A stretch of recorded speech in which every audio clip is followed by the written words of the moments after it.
PUC ಪರೀಕ್ಷೆ ಆರಂಭ, ಕನ್ನಡ ಪ್ರಶ್ನೆ ಪತ್ರಿಕೆಗೆ ಉತ್ತಮ ಪ್ರತಿಕ್ರಿಯೆ.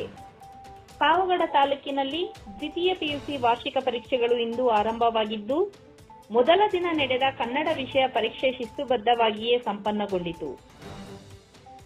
ತಾಲೂಕಿನ 3 ಪರೀಕ್ಷಾ ಕೇಂದ್ರಗಳಲ್ಲಿ ಒಟ್ಟು 1334 ವಿದ್ಯಾರ್ಥಿಗಳು ನೋಂದಾಯಿತರಾಗಿದ್ದು, ಇವರಲ್ಲಿ 1251 ಮಂದಿ ಪರೀಕ್ಷೆಗೆ ಹಾಜರಾಗಿ ಉತ್ತಮ ಪ್ರತಿಕ್ರಿಯೆ ನೀಡಿದರು. 83 ವಿದ್ಯಾರ್ಥಿಗಳು ಗೈರು ಹಾಜರಿದ್ದರು.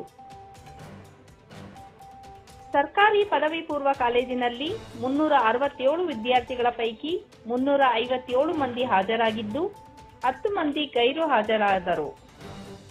ಸ್ವಾಮಿ ವಿವೇಕಾನಂದ ಕಾಲೇಜಿನಲ್ಲಿ 347 ವಿದ್ಯಾರ್ಥಿಗಳಲ್ಲಿ 341 ಮಂದಿ ಪರೀಕ್ಷೆ ಬರೆದು 6 ಮಂದಿ ಗೈರು ಹಾಜರಿದ್ದರು.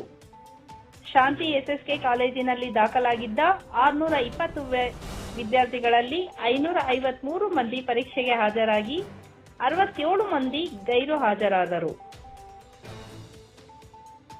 ಎಲ್ಲಾ ಪರೀಕ್ಷಾ ಕೇಂದ್ರಗಳಲ್ಲಿ ಬಿಗಿ ಬಂದೋಬಸ್ತ್ ಮಾಡಲಾಗಿದ್ದು, ಸಿಸಿಟಿವಿ ನಿಗಾವಳಿ ಅಳವಡಿಸಿ ಭದ್ರತಾ ವ್ಯವಸ್ಥೆ ಬಲಪಡಿಸಲಾಗಿದೆ. ಯಾವುದೇ ಅಹಿತಕರ ಘಟನೆ ಸಂಭವಿಸದೆ ಪರೀಕ್ಷೆಗಳು ಶಾಂತಯುತವಾಗಿ ನಡೆದಿದ್ದು, ವಿದ್ಯಾರ್ಥಿಗಳು ಯಶಸ್ವಿಯಾಗಿ ಮೊದಲ ದಿನ ಪರೀಕ್ಷೆಯನ್ನು ಬರೆಯುವ ಮೂಲಕ ಪರೀಕ್ಷೆ ಪ್ರಕ್ರಿಯೆಗೆ ಸಕಾರಾತ್ಮಕ ಆರಂಭ ದೊರಕಿದೆ.